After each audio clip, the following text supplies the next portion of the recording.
All right, today we are going to analyze conditional statements. Our objective is that we will be able to identify the conditional, converse, inverse, contrapositive of a conditional statement and write them in symbolic form. We also will be able to use the law of the contrapositive to determine the truth value of a statement.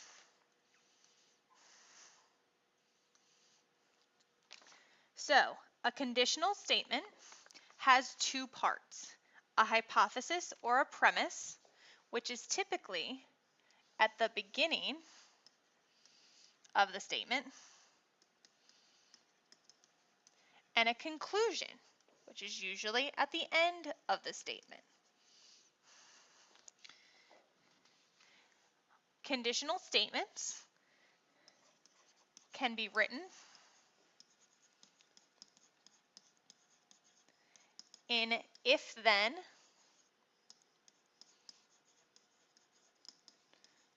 form,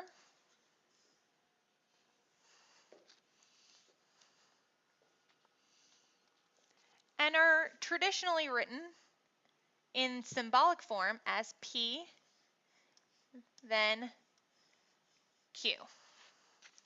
So this means if P happens, then Q happens. You technically can use any letter, but P and Q are what is used traditionally. We use symbolic notation to simplify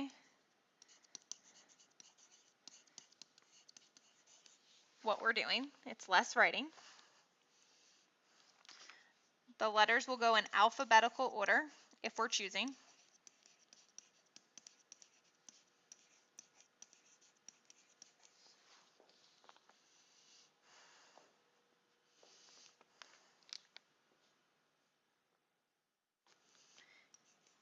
P is traditionally the hypothesis.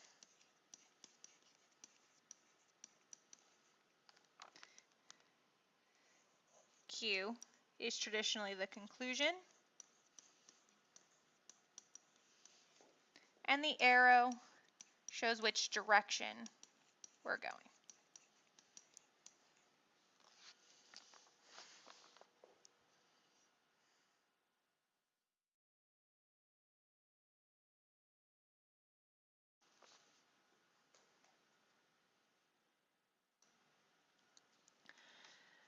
So let's look at some examples. Identify the hypothesis or premise and conclusion of each statement. So, if the weather is warm, then we should go swimming. When the conditional statement is in if-then form, it's pretty easy to find the hypothesis and the conclusion. Right after the if, we will find the hypothesis. The hypothesis does not include the if. The conclusion is whatever comes after then. So then we should go swimming. We should go swimming is our conclusion.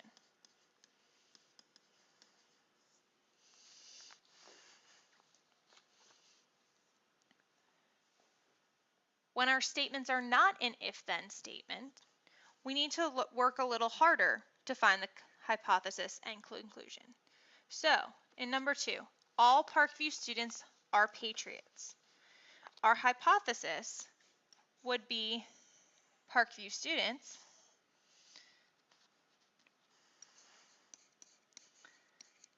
or we could say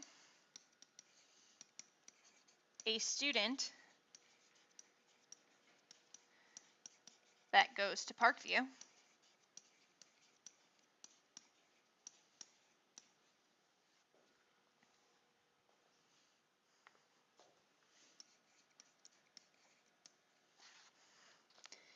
and the conclusion we would draw is that they are patriots.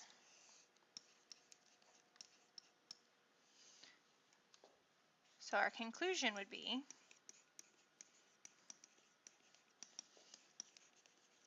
the student is a patriot.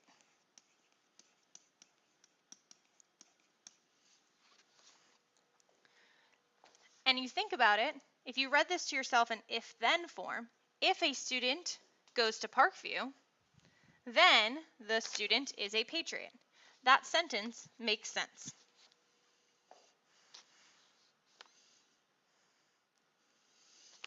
So let's practice rewriting statements in if-then form.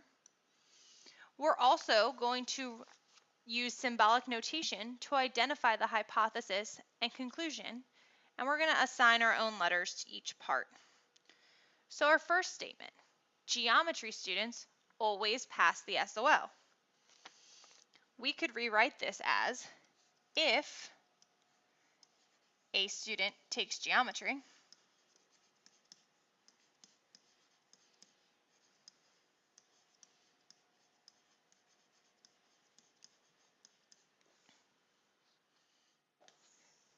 then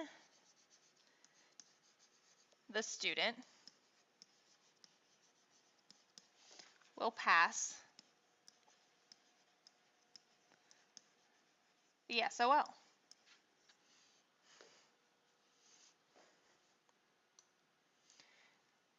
That means a student takes geometry would be our hypothesis. We'll use letter A.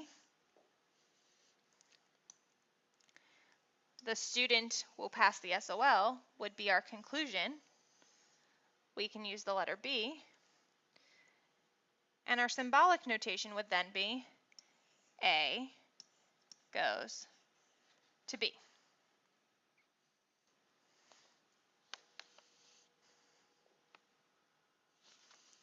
Let's look at another one. Today is Monday if yesterday was Sunday. Since there's an if in that statement, it helps us out. When we write a conditional statement, the if comes first. So if yesterday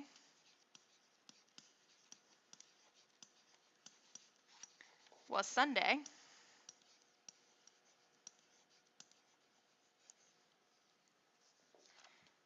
then we'll use our other part of the sentence. Today is Monday.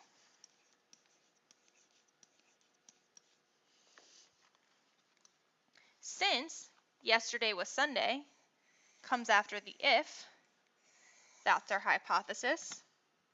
Let's use letter C. And today is Monday comes after the then.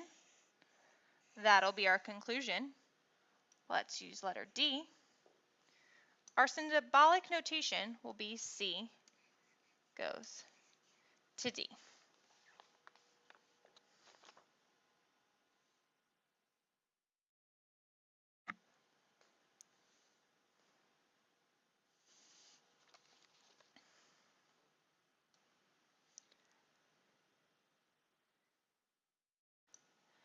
Now let's look at some ways that our conditional statements can be changed.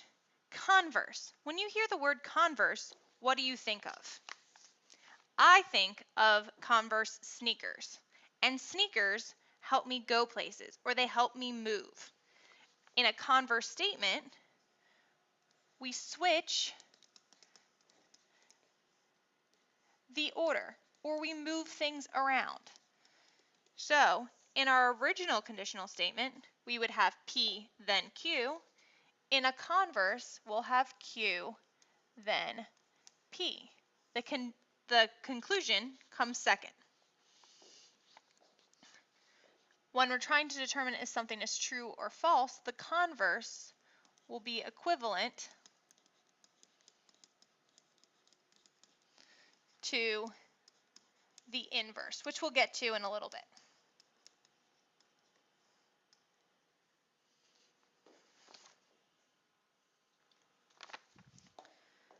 So let's practice writing a converse. Translate each statement into symbolic form using your own letters. Then write the converse for each conditional statement. So if our conditional is if you play on the tennis team, then you like tennis, whatever's after the if is our hypothesis. Let's use the letter E, or you can pick another letter if you'd like. Then you like tennis, so you like tennis would be the conclusion. I'm going to use the letter F. So symbolically, the conditional would be E, then F. Remember Converse, think of the sneakers, they move. So I'm going to move F and E, and it's going to be F, then E. Now when we go to rewrite this using our whole sentence, the if does not move. It's going to stay at the beginning. So if, we're switching the order, you like tennis,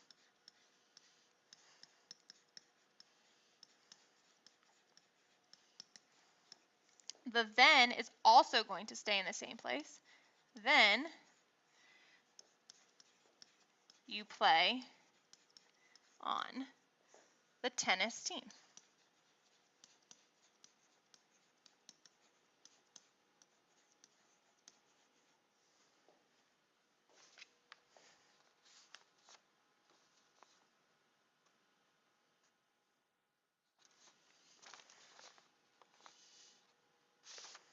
So one more time, Converse, you're going to move things around. You're switching the order of the conclusion and the hypothesis. So let's get into a little about what being equivalent means. If two statements are equivalent, they have the same truth value.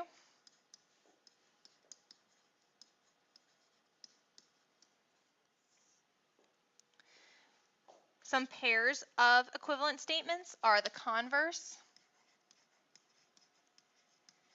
and the inverse, which we'll talk about in just a moment. The conditional will have the same truth value as the contrapositive.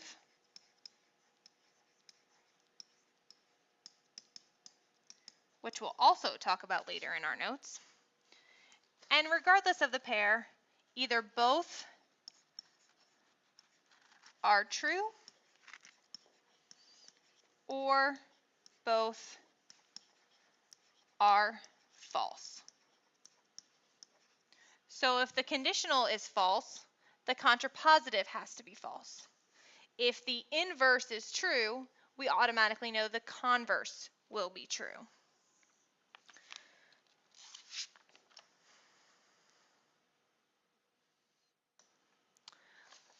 Now let's talk about negation. When you hear the word negation, hopefully you think of making something negative.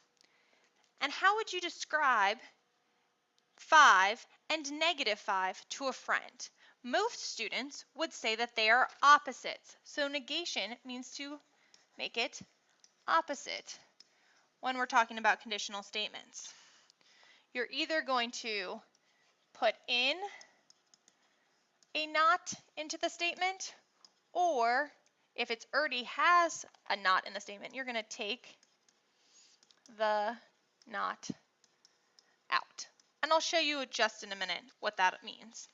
Symbolically, we use a little squiggle for not. So if we wanted not the hypothesis, we would do the squiggle and the letter P.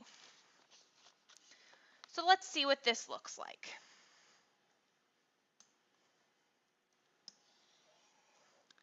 We're going to negate these statements. So if you like to dance, to negate it, we would want to say the opposite. So that would mean you don't like to dance. And perhaps you don't eat spinach. If we wanted to negate that or make it the opposite, we would say you eat spinach.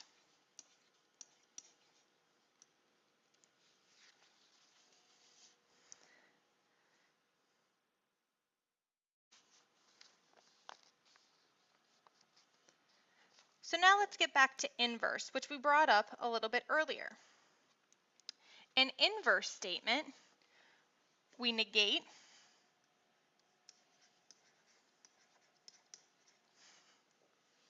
hypothesis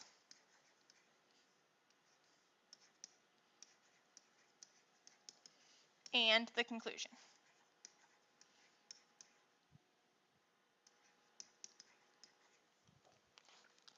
Symbolically, that would be not P, then not Q. So we're making both parts the opposite, just like inverse does if we're talking about the additive inverse, like 5 and -5. And then again, it'll have an equivalent truth value to the converse.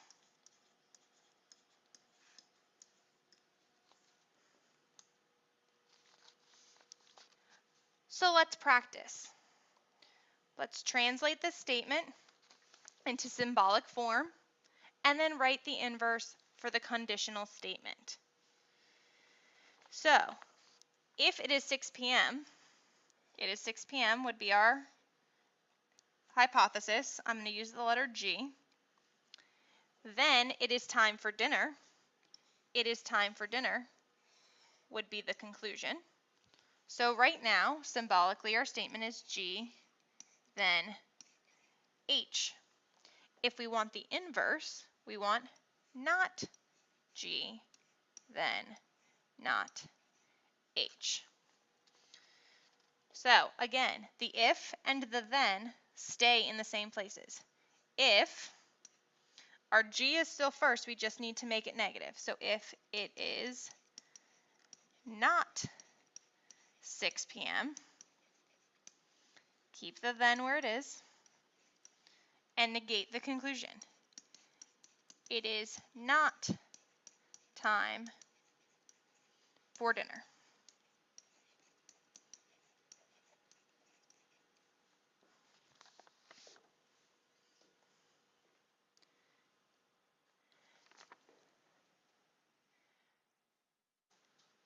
And then our final type of statement is the contrapositive.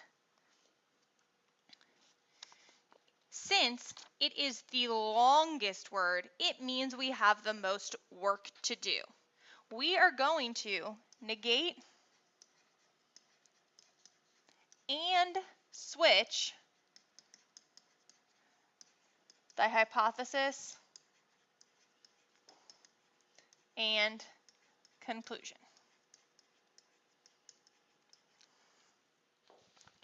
Symbolically, that would be not Q, then not P. So we flipped the order and negated both of them. And then the law of contrapositive says that it will have an equivalent truth value to the original statement, our conditional.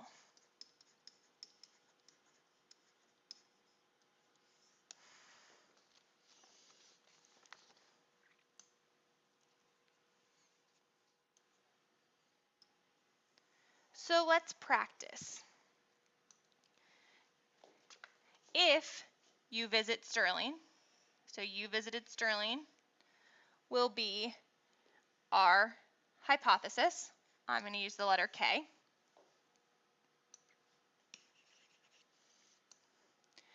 Then you were in Virginia. You were in Virginia would be our conclusion. I'm going to use the letter M. Our conditional statement would be K, then M. Contrapositive, we have to switch them. So M at the beginning, K at the end. And we also have to make both of them negative. So if comes first, then we want the negative of the conclusion. So what would be the negated version of you were in Sterling? You were not in Sterling. So if you were not in Virginia,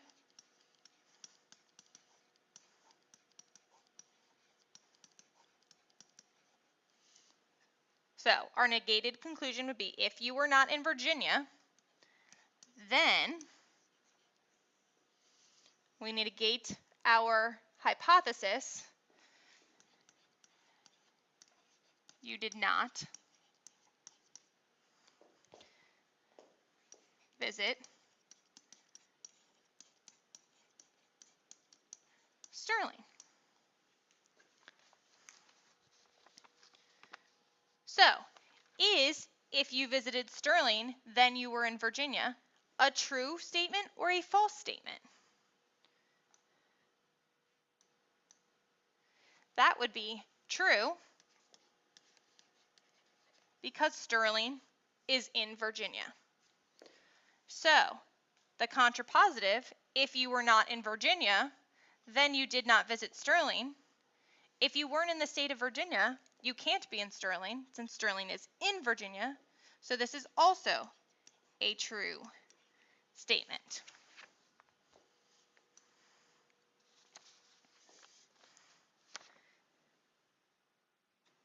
Finally, in your summary section, if a conditional statement is translated as B, then E, write the symbolic notation for the converse, the inverse, and contrapositive. Finish that up, and we'll see you in class.